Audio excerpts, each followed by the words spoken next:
Hey, how's everyone doing? This is the AAU Dream Team podcast, back with the 5th episode, and today I'm back with my Uncle Carl as a special guest. My main man Nicky right here. My favorite podcast had to be with him, which was our second podcast, so I'm really excited to get into this.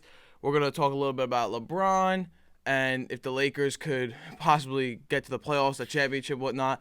A little bit about the Celtics, Final Four, RJ Barrett, and his contract. So let's dive right into it with starting off with LeBron. If the Lakers could somehow win the championship this year, does this solidify LeBron James as the GOAT, the greatest of all time? And in my opinion, that's no debate because he would have to beat out some amazing teams in order for that to happen. On his end, personally, he's had some nagging injuries. You got Davis coming back, but this guy's always hurt. Then you got Westbrook.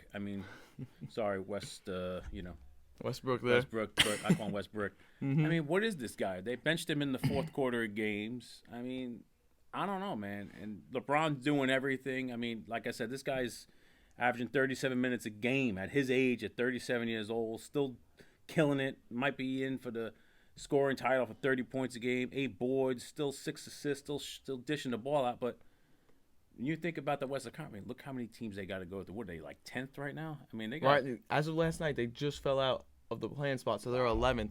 And usually, when you think about that, it'd be bad, right? You're thinking, oh, how's he the greatest of all time? But he's battling for the play-in right now. But you think about it, you have to look at his circumstances. AD's missed over half the season, right? He's supposed to be the second best player on this team. True. Missed half the season. You trade for Westbrook, and he arguably makes the team. Now you like it? Now Westbrook? Yeah, he's terrible, man. He arguably makes the team worse when he's out there. He can't shoot the ball. Mm-hmm. And he's been hurt a little bit this season as well. Yeah, so these guys are all getting up there in age. Mm-hmm. And LeBron, 37 years old now, been in the NBA for over half of his lifetime. True. He shouldn't be having to put up 50 points, 10 rebounds, 13 assists every night for them to win. I ask you this question. What would they be if they were in the Eastern Conference? How many games out of a playoff spot or playing game would they be if they were in the East? I thought about that today as I was driving over the East. Today. The East this is the first year in a while that the East could be better than the West. Much better than the West. So you got to look at all those things. And like I said, if they sneak in, they're going to play Phoenix in the first round or the Grizzlies. You saw last year what happened. Yeah. That was the first round matchup last year. Yeah. Suns versus Lakers. They basically got swept. Right. Listen.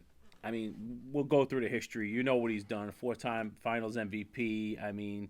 How many numerous MVPs regular season. Listen, the 2016 Finals down 3-1 to Golden State. Yeah. Yes, Draymond was suspended in Game 7, but they did come back, a first team ever to come back from a 3-1 deficit and win the NBA. Finals MVP and championship. So, listen, and this guy's been in the finals 9, 10, 11 times. Mm-hmm.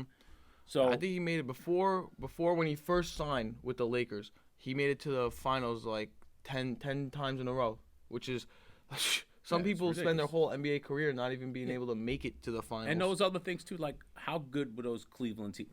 I'm talking about the first time. Mm-hmm. The first time he was first fine in his game. How good were those Cleveland teams? They didn't win, and then he went to the Heat. Right, the first time against. So was it the Mavericks? Yeah, first time he kind of shrunk in that series. He was afraid to shoot. Right. But then they started winning finals. Mm-hmm. So and then I don't know. To me, he's definitely top 5 of all time. 100%. No doubt. You see that team once Kyrie left when LeBron was on the Cavs. Absolutely. You saw him will them into the finals somehow, and he's playing 40 minutes a night. I don't know if you guys remember the pictures at all.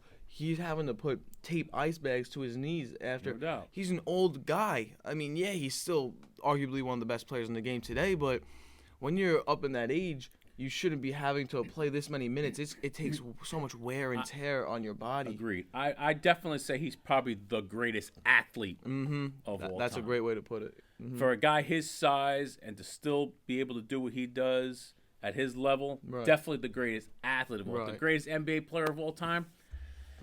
I don't think so. But he's definitely in the conversation. Until LeBron can start winning more championships. I know Michael Jordan has 6, LeBron has 4, but Michael Jordan, is he undefeated in the finals, I believe? True. He's on 6-0 in the finals. He's a winner. LeBron's gotten to the finals more than 6 times, but that record in the finals is what kills him.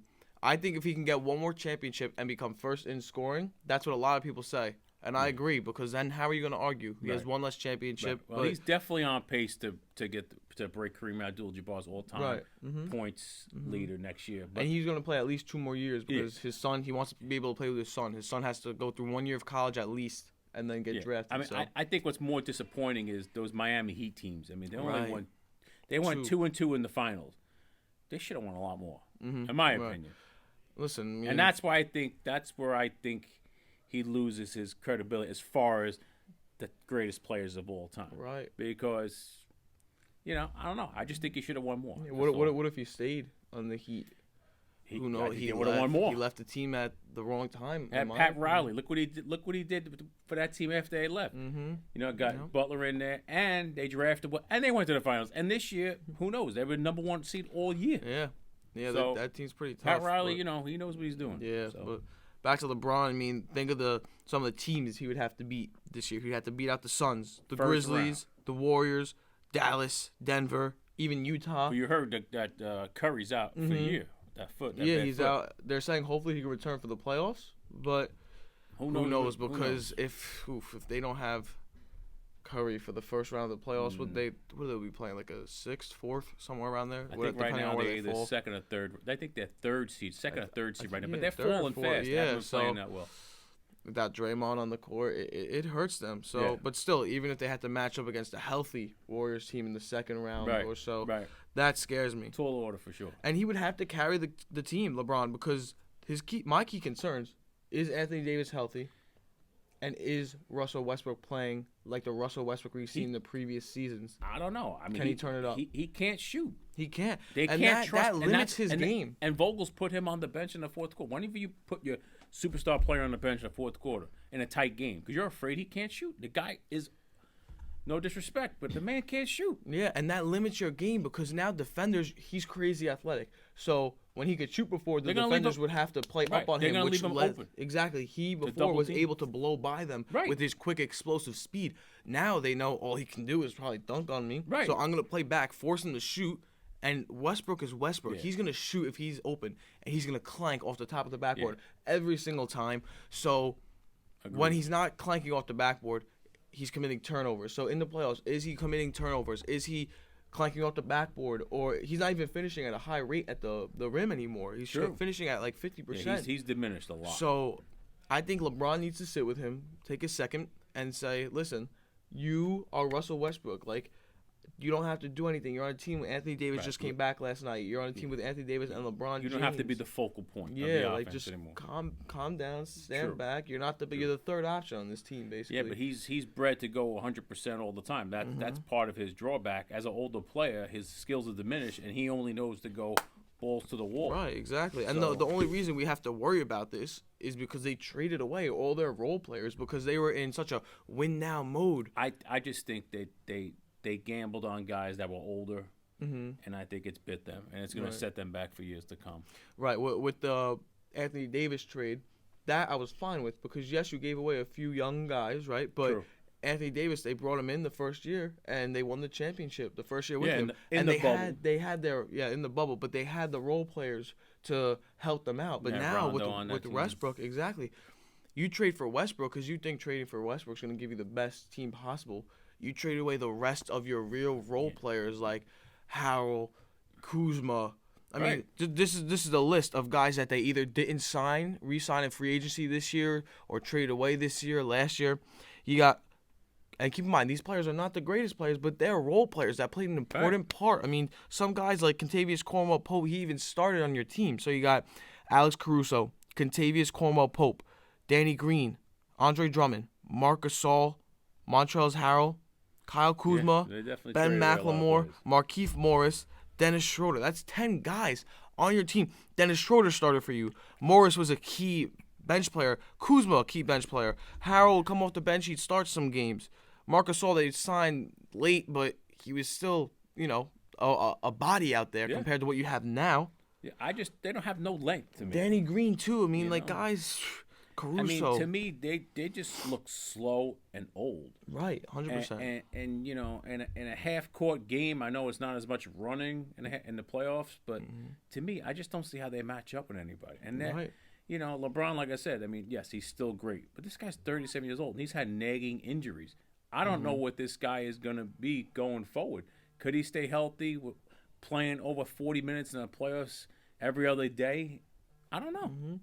There's a lot to ask there. You know what I'm saying? Yeah, just they thought that being able to get rid of these guys and bring in Westbrook, the firepower offense, would just automatically win the championship. That is so wrong because you needed these role players. That team definitely wasn't constituted the right way. Exactly. It's all about the youth, rotation's so off. Youth, you know, built with veterans, free agency. But to me, they just didn't build that team right, and they're gonna suffer for years to come with those moves they made. So, because from a front office perspective, you could be thinking, okay, these guys are okay players. Let's get rid of them.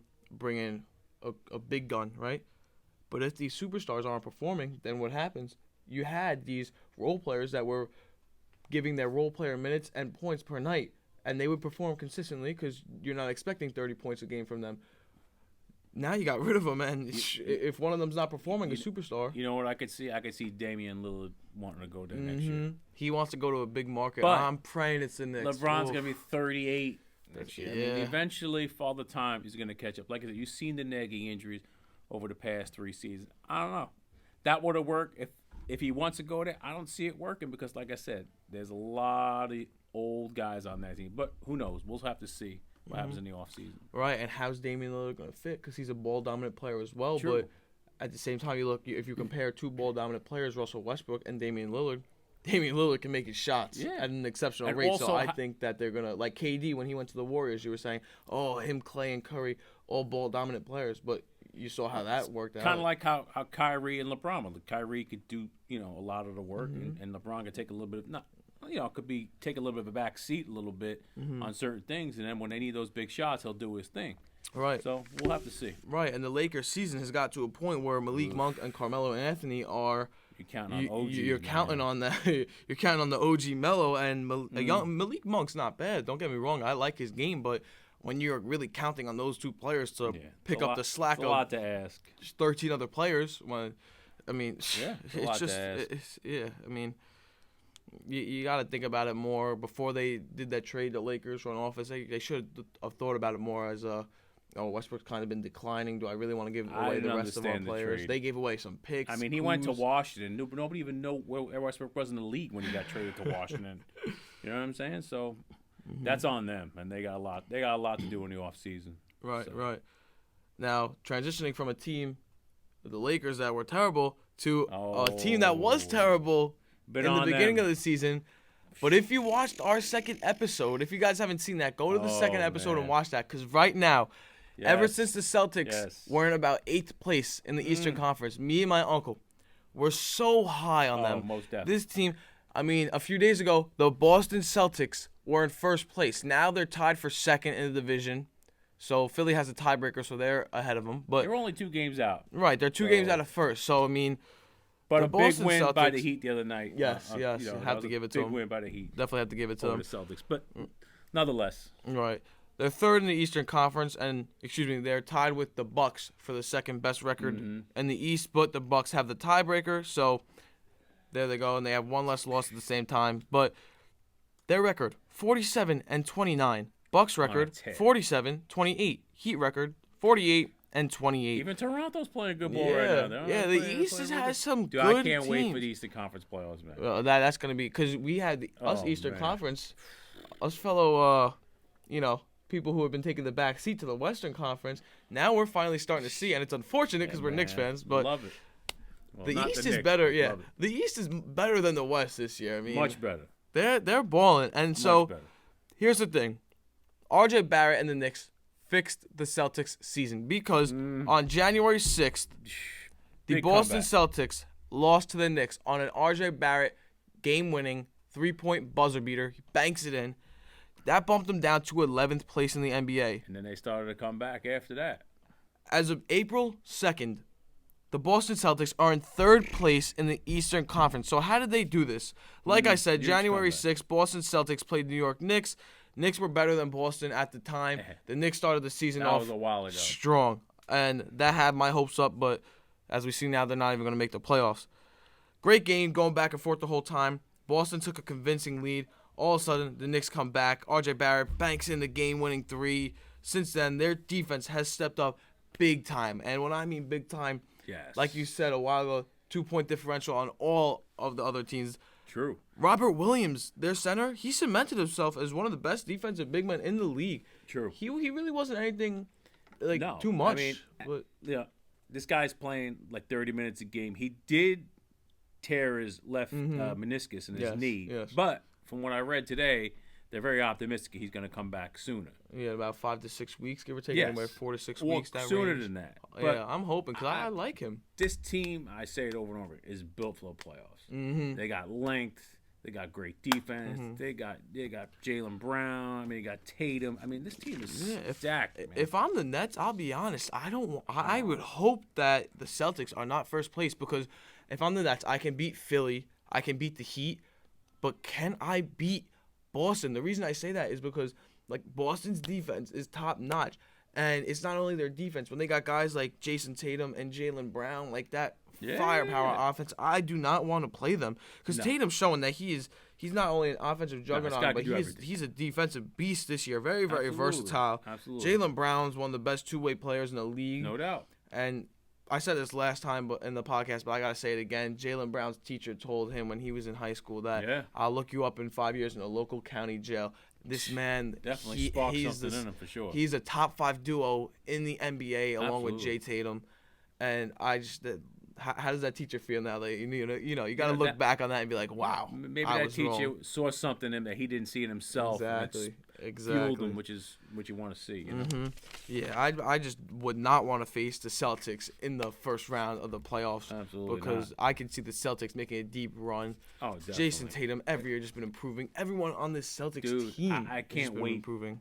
Because like wherever these teams fall, I mean, it's just going to be fun to watch. I mean, it's going to be must-see TV 100%. in the East Conference for sure. And usually in the Eastern Conference, you have your top 3-4 teams, and then it's just bleh, right? Yeah. This Not year it's this like time. because the Nets nagging injuries all year, Kyrie out a lot. They're in the playing game right now, so that 1-8 matchup is going to be insane. And then like it just everyone's so good. You have Toronto, you can have Toronto versus Philly, Cleveland. It's just it's ridiculous how close I can see. I wouldn't be surprised if the first round everything went to 7. You know? It's possible. It would be interesting. Definitely for this year. I'm excited to watch it as an Eastern Conference fan. Absolutely. So just every playoffs, NFL, the March Madness, everything's been so good. So I'm hoping the NBA playoffs will continue. I think it'll definitely live up to the hype, right? Especially in the Eastern Conference for sure. Right, because more teams are becoming more like fair. To me, these teams are all neck and neck. They're not.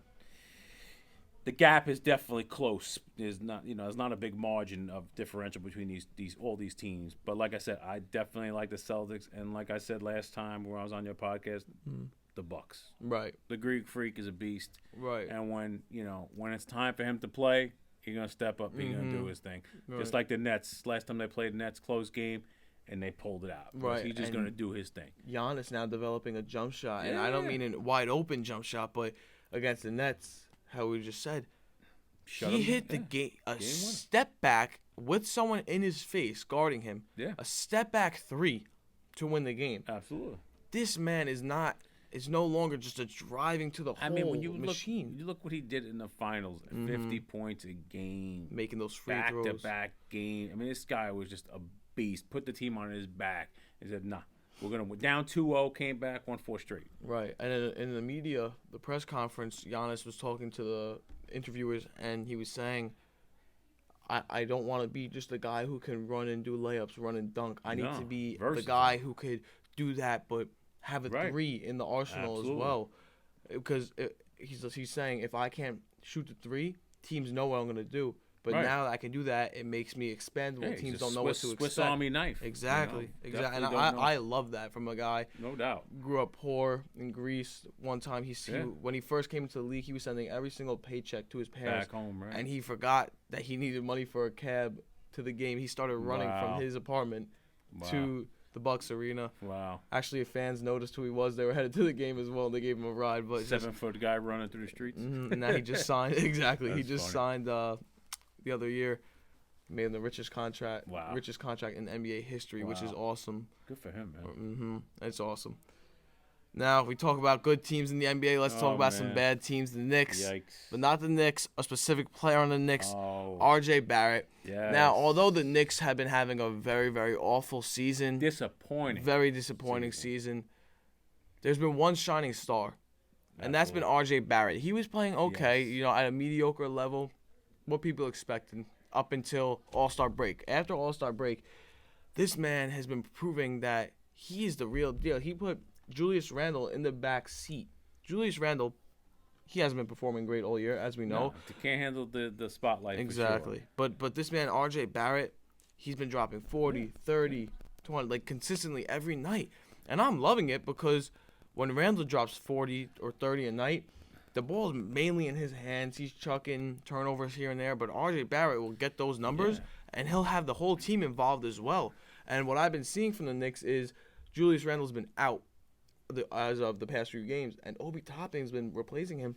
He's been putting up a double-double every night, 20 and 15. They're playing with no fear. Just go out and just play ball. Exactly. He spaces the court more than Randle Yes. because Randle's more of the give me the ball, I have to ISO and shoot. Obi likes to cut, get the ball, score, a lot of alley-oop, movement. and I love that. So Yes. my other podcast, I was talking about the Knicks and their problems. I said to trade away Randle. Obi's showing that he can be a good enough power forward. I also said build a team around RJ. In order to build a team around RJ, we need to give him the extension. He's now eligible for his rookie extension. A lot of people are thinking the 5-year, $180 million deal. So this is a rookie contract extension. We'll give him $36 million a year. Is this a good idea for the Knicks? If you look, I mean, listen, rookie season, okay. Second season, getting better. Third, now he's averaging 20 points a game, almost 6 pounds a game, and this guy's not shying away. He's only gotten better. What's he going to be in his 4th, 5th, 6th season? Exactly. When the contract runs out, he's only going to be 26, so he's still going to be really young. You know what? I know. Oh man, New Orleans. Is it New Orleans? Zion's? Yeah. No. No. He wants to get traded out of there. He wants to be out of there. Maybe the Knicks go after Zion. The guy's a beast. He wants out. Julius Randle wants out. Some people are saying maybe we'll bring over Zion. I don't get it, man. This guy just signed a mega deal with the Knicks. Yeah, get him out. First people year, are saying like, Donovan Mitchell. Donovan Mitchell. Some people, I would, man. But then that kind of, where does RJ fall? Where does he fall? Yeah. Listen, I'm saying get rid of Julius Randle. Give me whatever we can take. I don't like him anymore. But let's look at RJ Barrett this year. He has become the Knicks defender. He's replaced Reggie Bullock. He's a great defender. His IQ, shooting, playmaking, handles, just like some aspects of the game that don't really pop out to a lot of people, but to real fans who dissect this game, all that's really improved a lot. And that's huge because when you have a player like RJ who has so much potential and he's able to really work and expand on everything, that makes him so much more versatile. And like I said, he's only a third-year player. He's only going to get better. And you see he thrives with the youth playing. When you have Randle, it kind of slows things down. He's more of an ISO player, and the offense becomes stagnant. And I think they need that. When he was at Duke, it was running, gunning up and down the court, and he could shoot, get fed the ball, and dish the ball. You need that on this team. So we'll see what happens. Right, and another big thing is RJ's finishing right and left hand. He has no problem going right because he's a lefty. Right. And he could finish he's finishing, I'd say, damn near 99% of the time, no matter how tough it is at the rim. Yeah. He is good. Absolutely. He can dunk on just about anybody. He's very strong. That's what I love about him. His free throw percentage has skyrocketed since the beginning of the season. Absolutely. I think it's all confidence, settling in. Right. I'm the guy. Julius Randle's no more. Exactly. And a lot of the guys in the Knicks have improved. Obi Toppin. Yeah. His handles are what slowed him down. Right. Watching him as he's getting these minutes. It's funny. Everybody's improved except for one player. Right. Julius Randle. Exactly. Which is crazy to me. I mean, I'm seeing Obi Toppin, boom, boom, boom, in between the legs, dribbling this way, dribbling that way, creating for himself, laying it up. And the team's just thriving much better without Randle. I hate to say it because he just gave him all that money. But, hey, some things happen, and you have to realize it the wrong way. But maybe we can get a little something for Julius now that he's shown. I don't know what we could get from him, to be quite honest. I think we might be stuck with this guy. But if we add pieces around him where he doesn't have to be the focal point of the team and the leader, I think we'll be all right. I don't think he's the kind of guy who could. Once he got that money, man, I don't know what happened in his mind, but he just stopped. I just think he's not working as hard anymore, and he's mentally weak, letting people get into his head. Listen, New York media is rough. Right. Sports radio is tough around here, but you got to block that out, man. Yeah, New York, you got to be tough. You play ball, man. Just play your game. That's all you got to do. I mean, and RJ everyone embraces him in New York. They love him. He loves New York. I mean, his playmaking ability is he's a great attacker on the offensive end, which is what I love. He just, to me, overall, he's proved this season that he could be the guy. He could be the guy. He can handle. I mean, his whole life he's been, like, I believe in college he had about 2 million followers on social media. So it was nothing to be worried about with him going to Duke with the big three, the spotlight on him constantly. I mean, we'll have to look. One podcast we'll have to look at NBA free agency in the offseason. Right. But I think they need a proven veteran who's good. Right, 100%. Who could lead this team. Yeah, and it all depends what year that is. Free agency, trades, who's available. See what happens in the offseason. But right now, like I said, he's definitely got a huge upside. So we'll see what happens. Yeah, I say bring in Zion, dump away Randall. Zion's a beast. If you can stay healthy, this guy's a beast. I mean, when he was with Duke, in college, even that first season with New Orleans, this guy's a beast. But he's got to be motivated too. He got fat. He got hurt. Right. But then the other day he puts on his Instagram story, standing up and throwing off the backboard in between the leg, East Bay dunk. I'm like, I thought this guy was overweight, injured, but he can still do this. I mean, it's crazy to me. Right. Exactly. And I was thinking about that before, and now college athletes are allowed to make money. Yes. How much money would Zion Williamson have made if he was allowed to get the money that the school made from him? Boosters give them all that stuff. I mean, I think he would have been a millionaire before the NBA. Just explosive. He was the most hyped up prospect. He reminded me of Larry Johnson when he came out of college, like a Charles Buck, like just explosive. Type of player. Right. I mean, I'm thinking he probably would have made about $1 million with the hype around his name. For all we know, he probably was making money without everybody. That is true. It's crazy. You don't know what goes on here. You see Memphis. They just lost to Gonzaga in the NCAA tournament. And now they're facing allegations. Penny Hardaway and the Memphis Tigers. Yeah. Who knows what goes on behind these tables? Unfortunately, it's a common thing in college sports. So. Right. Blue Chips, great movie for that. Great movie. Absolutely. All right. Now what everyone's been waiting for. Oh, yeah. My favorite. I wanted to save the best for last. Oh, most definitely. We got March Madness. Today, yes, sir. The Final Four will be played at 6:09 p.m. Eastern Standard Time. So here I'm going to cover from the Elite Eight until the National Championship our predictions. This guy had St. Peter's beating North Carolina. Listen. Really? Listen. I was hoping. It was more of a hopeful Jersey pick. Boy, I get it, but come on now. It was a hopeful pick. Yeah. So in the Elite Eight, the teams that there were Arkansas, Duke, North Carolina, St. Peter's, Houston, Villanova, Kansas, and Miami. First off, huge congratulations to St. Peter's. They worked so hard, upset team after team after team. Kentucky, undersized. Murray State, Purdue. I mean, no, who thought a 15-ranked team, St. Peter's, would make it this far? So kudos to them. But absolutely. First game, you have number 4 Arkansas versus number 2 Duke. My prediction was Duke. I had that right. They won 78-69. Arkansas was a good team. So, absolutely. Listen, Duke's Duke. It was expected, but I wouldn't be surprised if there was an upset there. Number 8 UNC, 15 St. Peter's. Unfortunately, I had that wrong. University of North Carolina won. They won by 20, 69-49. Who expected them? That's like a George Mason or a Butler or a Creighton from back in the day. You know what I mean? And listen, they had a far run. You got to be happy. And they're a local team, Jersey team, so you're happy. They weren't supposed to be there. So not at all. Take it all in while they could. For real. Number 5, Houston lost to number 2, Villanova, 50-44. Great game. Houston, defensive tough. battle. Oh, man. And unfortunate news that I'll cover soon of Villanova, but they got past it. And then number 1, Kansas defeated number 10, Miami, 76-50. I had that pick right. I also had the Villanova pick right. But, I mean, Kansas and Miami, that was a good game up until about halftime. Yeah, and then they pulled Kansas just they're an offensive powerhouse. Number 10 ranked Miami had no business being against the number 1 Right. seed. So, Right. But to things me, happen. the Final Four is all classic college team. Right, teams that you'd expect there. You got Villanova with Jay Wright. I mean, they've been to 4 Final Fours. Kansas been to a bunch. They've won. They flip-flop championships a few times. You got Duke, North Carolina. This is the first time Duke is playing North Carolina in the tournament. That crazy. I find that in crazy. The tournament. And the last game, Mike Krzyzewski's last game was against North Carolina, and they lost at home on the senior night. Man, that's crazy. This is gonna be storybook. I think if Coach K could pull it off. And then you have, like I said, Kansas. You have Bill Self as a Kansas coach. I mean, you got all-time great and Hubert Davis, former Knick, long-time assistant to Roy Williams on North Carolina. This is his first time as the head coach. I mean, you got great matchups here. Right.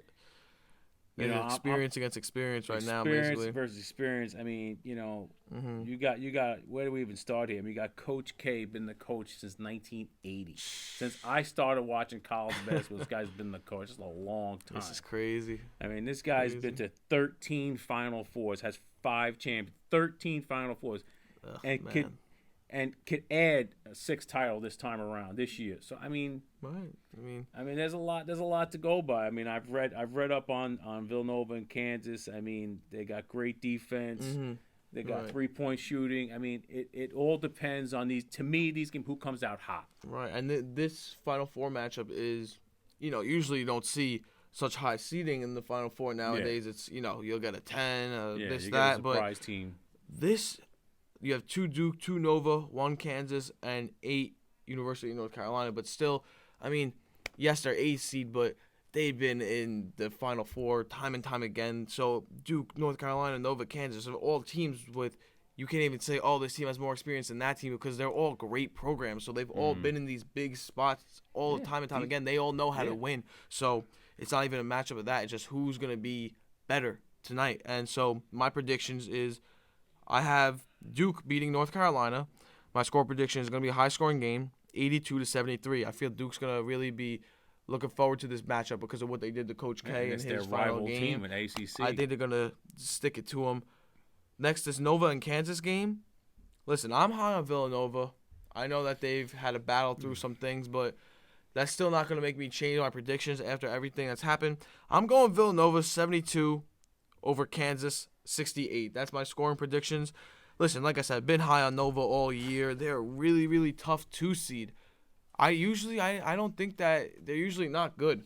So, they'll be ranked a 5th seed, 6th seed, but they're usually bounced by the second round of the tournament. So, me seeing them this far and they're really giving it to these teams, I think that this is their year to make it to the finals. I really do.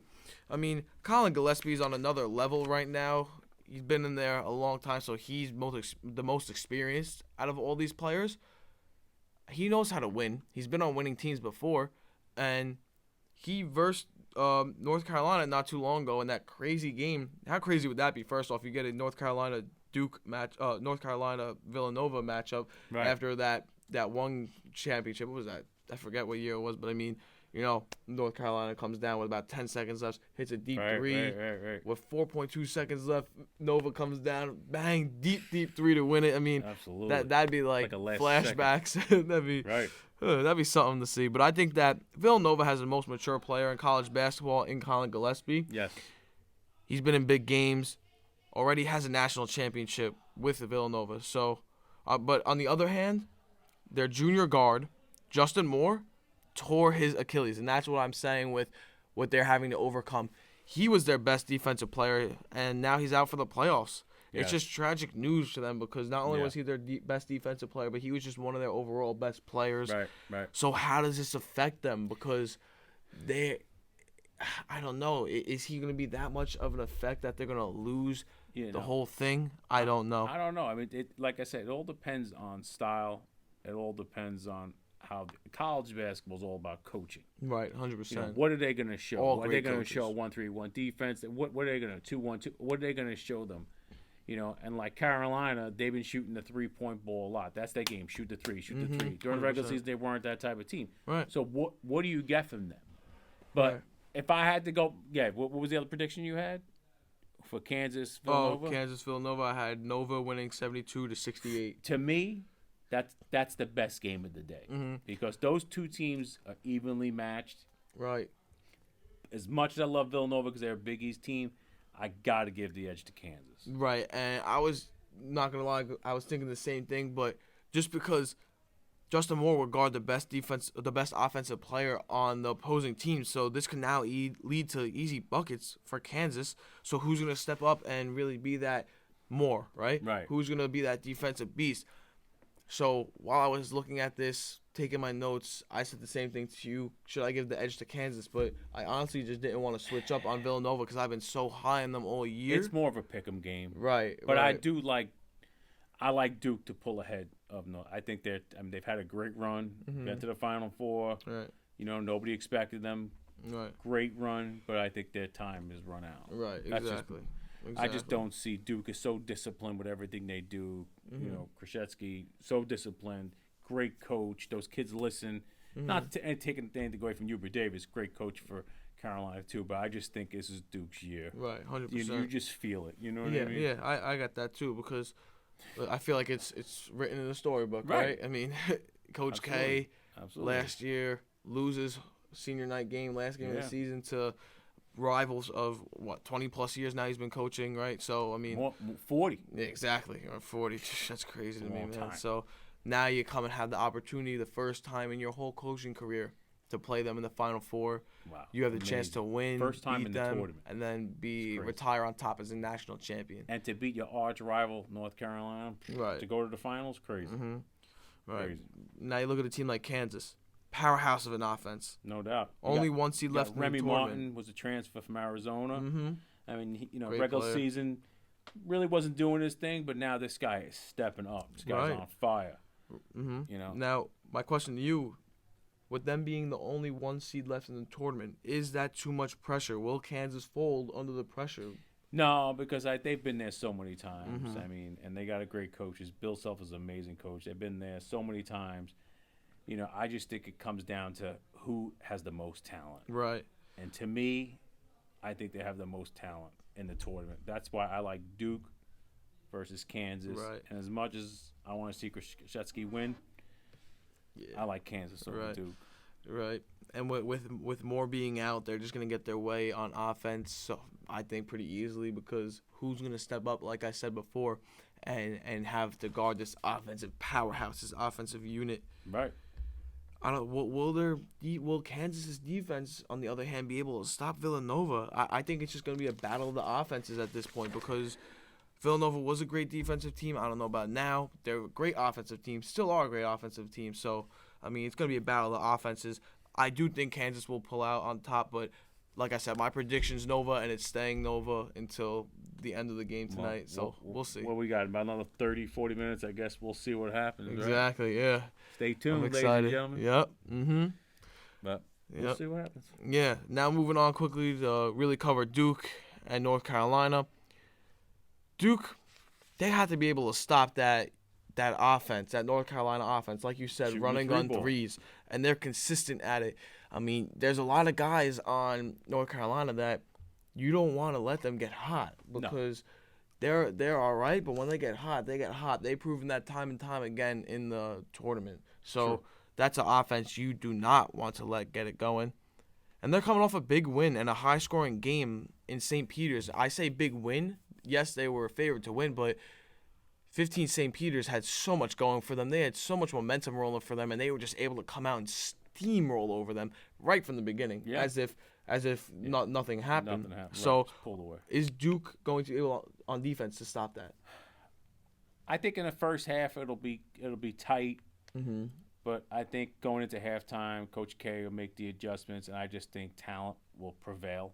Right. And they'll figure out a way to stop those guys because, like I said, during the regular season, North Carolina really wasn't a three-point shooting team. Playoffs, they've just been running, shoot the three, shoot the three. And I think, good defense stops great offense any day. And like I said, I think Duke and Coach K will make the adjustments in the second half and pull away late in the second half. Right, and I That's agree how I see that's it. why it helps in college having a veteran coach, especially someone with the veteran mentality of Coach K. Absolutely. They just need to make sure they come out on defense and just really Yes. stick it to them. They can't let them get hot. They get hot, Right. UNC pulls and away. these kids from Duke know what they're playing for. I mean, listen, this is about Duke pride right here. This is Coach K. You know, this could be his last stand. These Right. kids, they want to win. They You definitely just don't see wanna it. let They Coach love K. him. You know, he gets through to Right. these kids. Exactly. So You we'll definitely see. don't want to see Coach K go out like this No. to this team. Especially North Carolina. Exactly. But Hated Pablo, rival. he needs to be able to get going. He's been Right. playing pretty good in the Yeah. tournament, but Yeah. he could play a lot better, and we Right. all know that. We've seen it Right. throughout the regular season. Pablo projected to go anywhere from 1 to 3 in the draft. I mean, he's a great Definitely baller. highly talented player. Yeah, and this for Coach K. I think this is as big of a game for him as it is for any of these other players, like the one and done players. So, I mean, you kind of got to play for yourselves, but you got to play for your coach as well, because this is for, let's say, Pablo, his last season at Duke, but he's gonna go to the NBA to make millions after this. This is Absolutely. Coach K's last season Absolutely. for anything, and mean- it would just be awesome for Coach K to win the championship and beat North Carolina. Let's say And first like off, I said, but- them losing that game on senior night in North Carolina. In Duke. yeah. I mean, this is a revenge game Right, too. 100%, exactly, and it'd So- just be a storybook ending how No everything doubt. would fall. I mean, even if they won and they lost, I mean, is it really his legacy? Coach K's legacy is cemented. I mean, this Right, guy's the right. greatest coach. John Wooden and him one, and him two probably 1 and 1A greatest coaches, Right. college coaches of all time. Period. right, So, but it's fun. We'll have yeah, to see. yeah, it's just a fun overall feeling Absolutely. of everything. Well- But you move on to UNC now. In my opinion, their biggest thing is they know how to win, right? True. I mean, like I said, firepower offense, but them in Villanova, last time that any team has been in the national championship. These guys are ballers. They know what to do. Great coach, like you said. Powerhouse of an offense. They have a player's coach, so the players do trust their Hubert coach. Davis, definitely. Hubert Davis, so they all gel. That's why battle of the coaches, but at the same time, the coaches cannot play the game for Yes, these players. agreed, So agreed. who's going to be more, what's the word I'm looking for? Who's going to be the better team in aspect of listening to their coach and following through with or it? in pressure situation. Exactly, stretch. exactly. So we'll have to see for sure. Yeah. Could have the potential, like I said, the 2016, that's the year I was looking for, NCAA championship Villanova. rematch. Nova versus Duke. Nova won 77-74. I mean, anything's a great possibility. Whatever happens, Oh, man, it's gonna be happens. fun. I can't wait. Yeah, like I said, wait. my prediction is Duke to win it all. So, You like Duke Nova? yeah, I do like Duke I like Nova. Duke Kansas. Duke, and Kansas. I'm going with Kansas to win. Oh, man, we'll have to check back in I don't next want podcast. it to happen, but Right. If I was a betting man, I'd take Kansas over Duke. Right. But we'll Listen, it's all offense, I have to say. But we'll come back to you guys next time in the podcast, Absolutely. cover what happened, maybe next week or so. Thank you. That about wraps it up. Thanks Thank you for having me, man. Thank you for being here, man. That wraps it up. Episode 5, AAU Dream Team Podcast. Come back in 1 week for episode 6. Hopefully, I'll have Uncle Carl here again. This was awesome. Hope so. Great things coming tonight. Hopefully, it's a lot of fun. So, I'll see you guys in the next podcast. Get your popcorn ready.